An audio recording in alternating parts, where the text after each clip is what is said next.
Let's go to Emmy in Nashville. What's up, Emmy? Hi, Dr. John. How are you? I'm doing fantastic, and I'm not very good at this radio thing. Do you have TikTok? I don't. I don't really have social media, so. Oh, I think I need to call your show because I need help.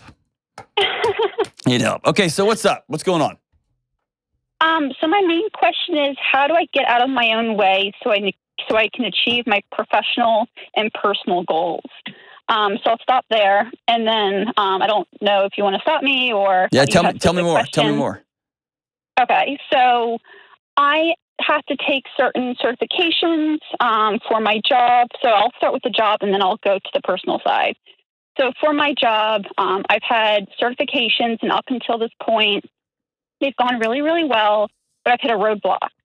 And I would say that for the last couple of years, I've been taking these certifications.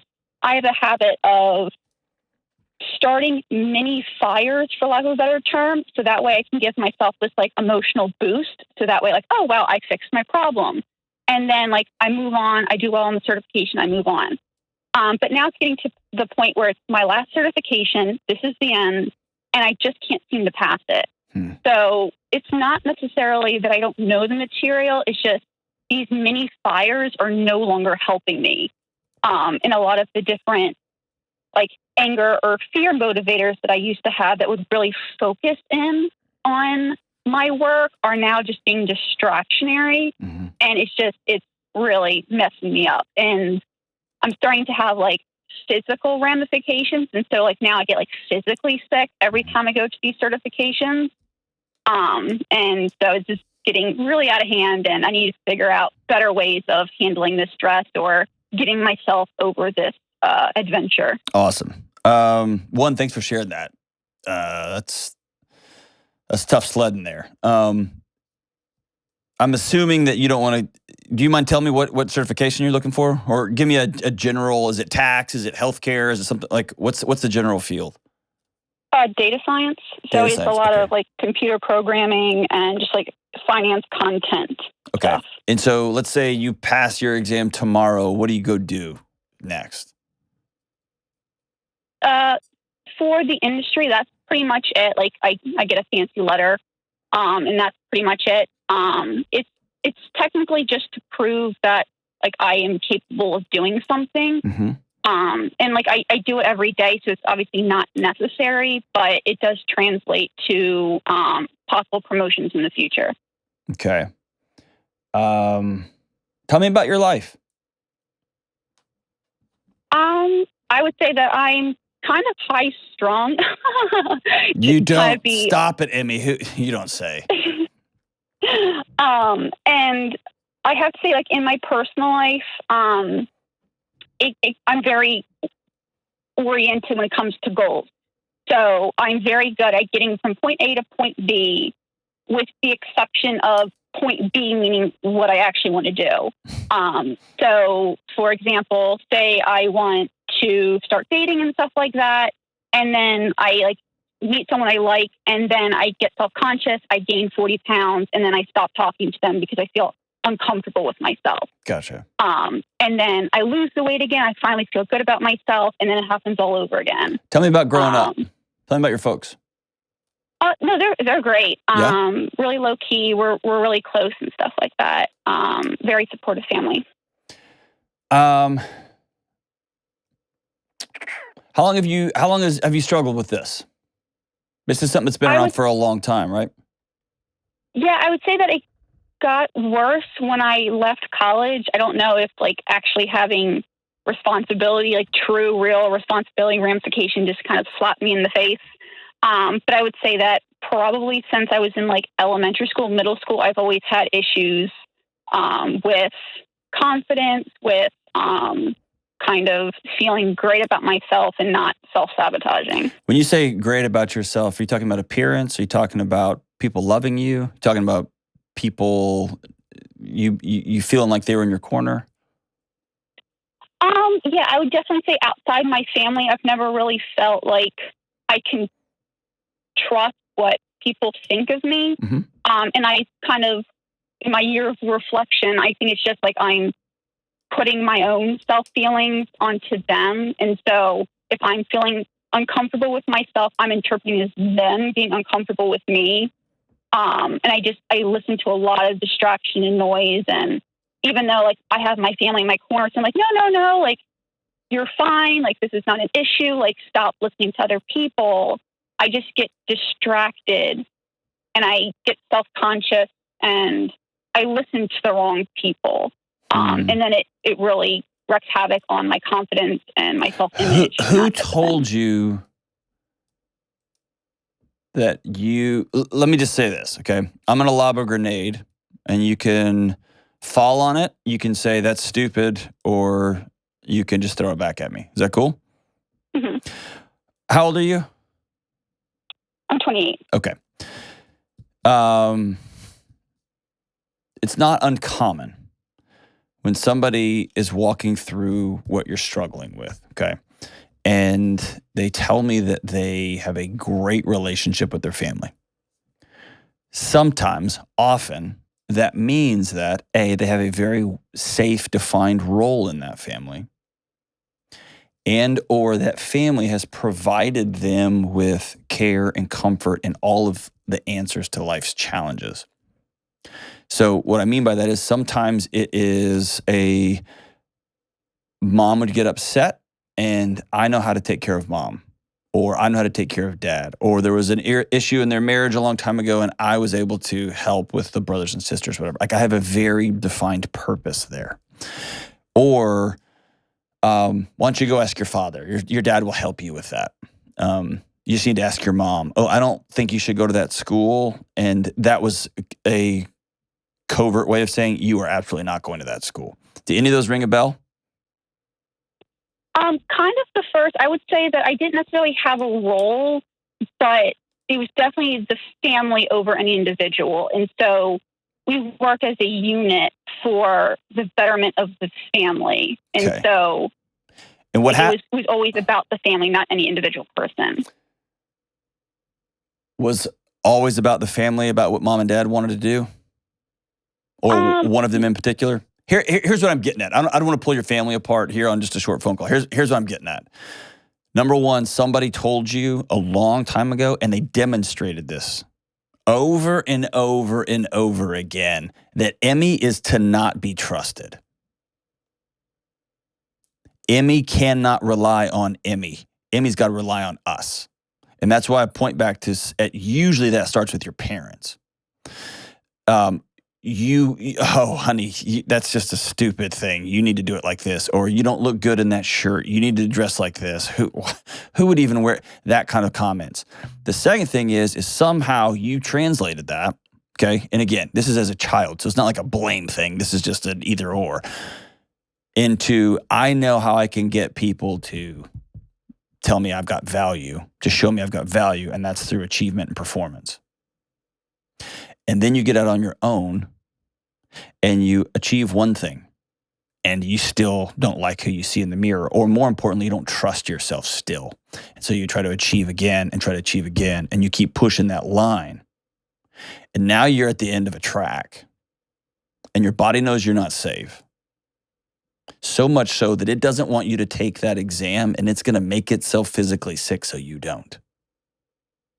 Because not passing an exam means not like it would for me, like, oh man, I screwed up, or I didn't study that hard, or I'm just dumb, I didn't get it.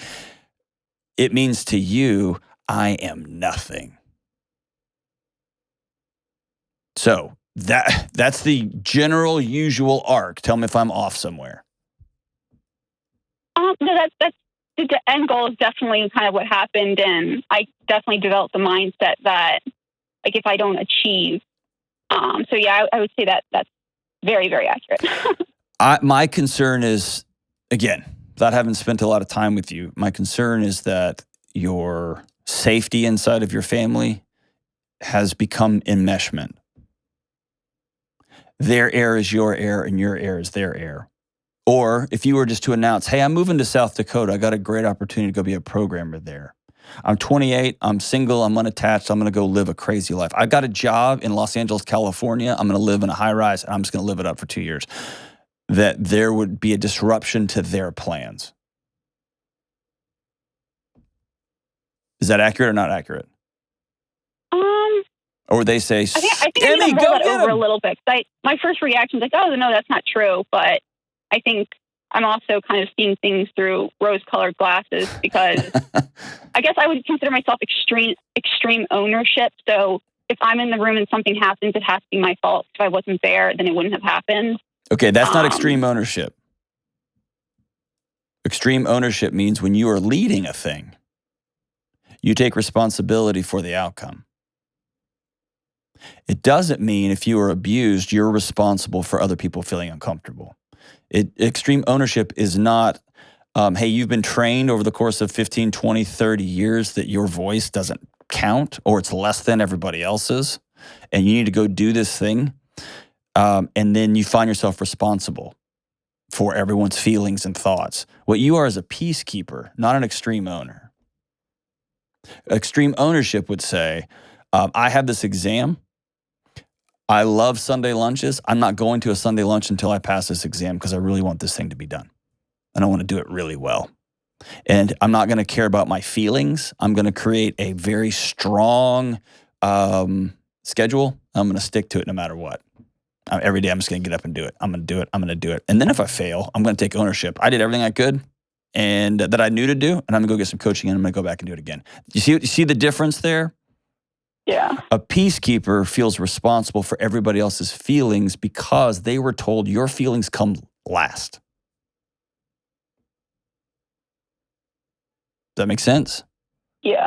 And what I really want Emmy's feelings to come first. Do you even want to be a programmer?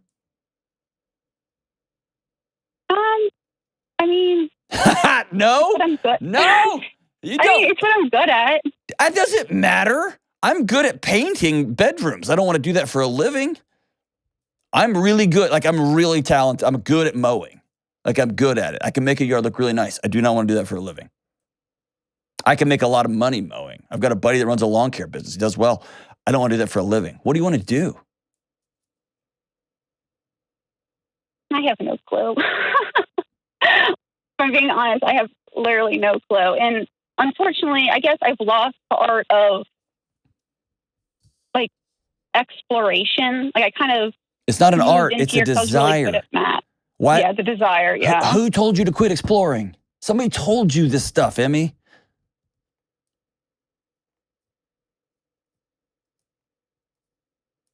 Here's what I hear a sense of adventure in you, and I hear a sense of resignation that this is just the way this is going to be. Yeah, and that's kind of what I'm trying to get myself out is like recognize the fact that doing nothing or accepting like this is it, like it's not healthy, and like there's so much I want to be happy with, but it's just like when I do achieve it, like what does that mean? Like I'm still stuck with myself. And yes, so, wherever you go, there you go. You'll go with you, right? Yeah. And so it's making peace with who you see in the mirror, and then deciding, A, is this what I want to do? B, what do I really want to do? Who do I want to be? And by the way, I can keep plugging along because I'm freaking Emmy and I'm awesome. I do good work. I'm a good person of character. And then it's making some really hard but simple. And you know the difference there, right? Like, how do you lose weight? Diet and exercise. Well, that's really simple, but it's super hard to do. I'm going to make some really hard but simple choices when it comes to, I got an exam coming up, so I'm going to study like this, even when I don't want to. And I'm going to put the time and the effort in because this is the last time I'm going to take this exam. And I'm going to eat healthy, and I'm not going to self-sabotage. On those moments that I feel like I'm about to, I'm going to have somebody that I reach out to and then I call. And I'm making it sound really simple, and at the end of the day, we overthink it because it is. I'm just going to not do those things. Or I'm not going to take that last exam. I'm just not going to take it. I don't want to be doing this job. I'm tired of this job. I don't, you know what I mean? It's like getting to the end of a mile 20 in the marathon and be like, what am I doing? I don't want to do this. Okay.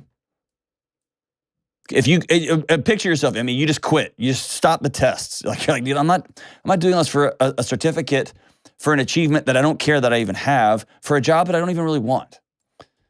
Like if you just stopped, does that give you peace or does that give you anxiety?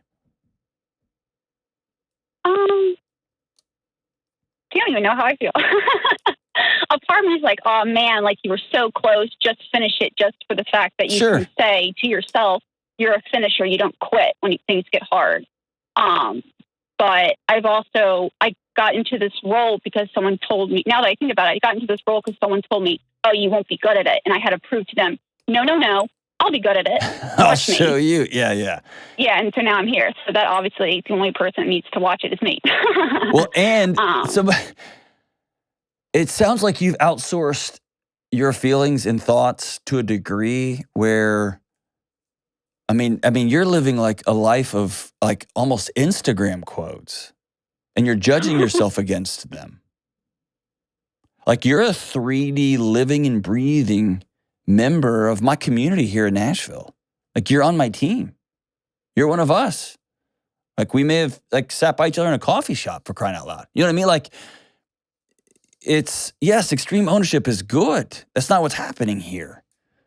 Ownership first looks in the mirror and says like, I'm going to own how I think and how I feel, and I'm going to own my value, and it's high. Like, and I'm not going to create an entire trajectory of my life with a middle finger in my rearview mirror because, man, that's an exhausting way to live. Here's what I'm going to do. I'm going to send you a couple of things, okay?